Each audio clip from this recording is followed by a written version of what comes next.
शुरुआत करते हैं इस वक्त की बड़ी खबर के साथ जो उत्तराखंड से आ रही है। उत्तराखंड की राजधानी देहरादून में मूसलाधार बारिश के बाद शहर का हाल बेहाल हो गया है। तेज बारिश के बीच देहरादून हरिद्वार नेशनल हाईवे का एक हिस्सा पूरी तरह से तबाह हो गया है।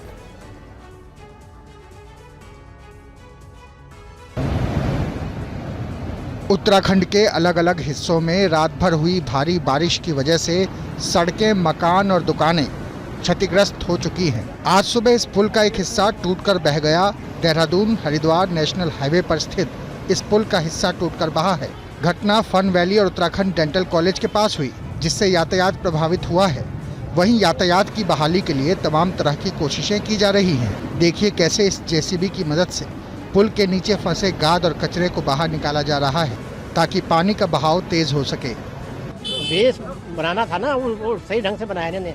पायों की मतलब उनकी जो चौड़ाई थी वो कम कर दी है। इस साइड में भी सारे में पानी घुस गया, सारे वो गाड़ियाँ गुड़ियाँ भी डूब गई इधर। वहीं देहरादून के प्रसिद्ध टपकेश्वर महादेव मंदिर भी जलमग्न हो चुका है। मंदिर के पुजारी ने बताया कि सुबह 5 बजे से ही नदी का जलस्तर तेजी से बढ़ना शुरू हो गया था, जिससे पूरा मंदिर परिसर पानी में डूब गया।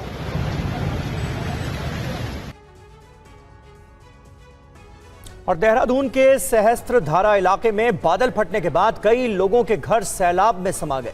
जो लोग बेघर हो गए हैं उन्हें आश्रय की तलाश है। आपदा प्रभावित लोगों ने टीवी 9 संवाददाता अवनीश पाल को अपनी आप बीती सुनाई। ये जो मझाड़ा गांव है वहाँ के कुछ लोग हैं जो प्रभावित होने के बाद यहाँ से सुरक्षित स्थानों पे जा रहे हैं। उनसे हम बात करेंगे। क्या नाम है भैया आपका? जी मेरा नाम राजेंद्र भैया। कौन से गांव से? जी मझाड़ा गांव से हूँ। अच्छा, क्या स्थिति थी वहाँ पर? क्या है सर, वहाँ पे रात को 12:30 साढ़े 10 बजे के करीबन वहाँ पे बादल फटा, जिसकी तेज़ आवाज़ की वजह से हम फिर सारे लोग इधर गांव में एक साथ इकट्ठा हो गए, और जिसमें कि सुबह 4:30 बजे भी बादल फटा है, जिसमें से कि हमारे घर जो ये है नदी के बिल्कुल साइड में इधर को पानी कट गया घर की तरफ, जहाँ की 4 घर पानी में बह गए। कितना नुकसान अभी तक वहाँ पर हुआ है? सर नुकसान तो बहुत हुआ है, गिन नहीं सकते।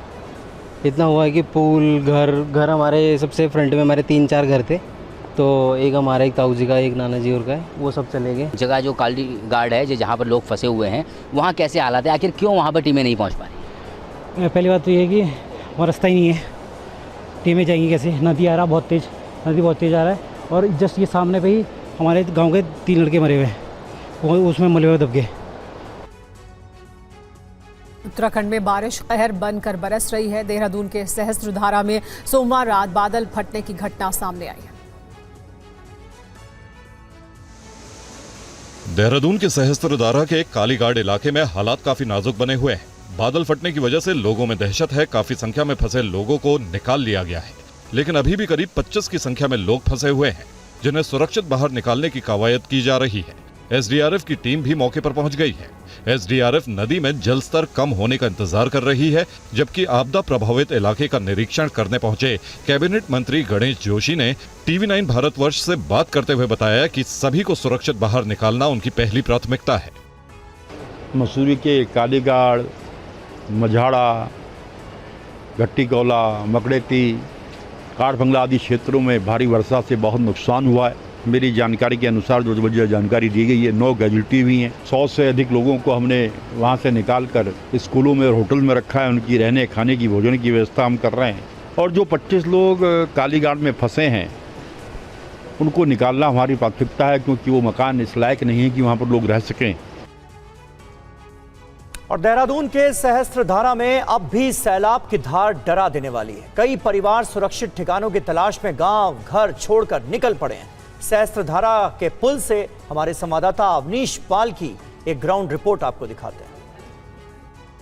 सहस्त्रधारा में लगातार टीवी 9 आप तक ये तस्वीरें पहुंचा रहा है। इस वक्त हम उस पुल पे हैं। ये पुल अक्सर आपने किसी रील या किसी वीडियो में ज़रूर देखा होगा, और ये सामने वो नदी है जहां अक्सर गर्मियों के मौसम में यहाँ ये जो जगह है पर्यटकों से गुलजार रहती है।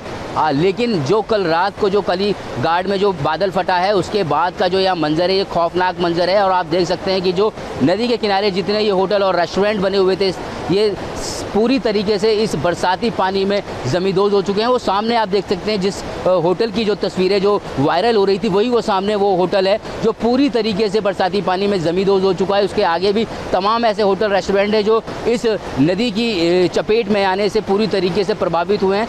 और अब इस जो यहाँ के जो हालात है, ये जो खौफनाक मंजर है, शायद इसको लेकर के काफ़ी अब जो पर्यटक हैं वो यहाँ ना आए। और अब ये देखने वाली बात होगी कि अब कब ये सहस्त्रधारा एक बार फिर पर्यटकों से गुलजार होगा।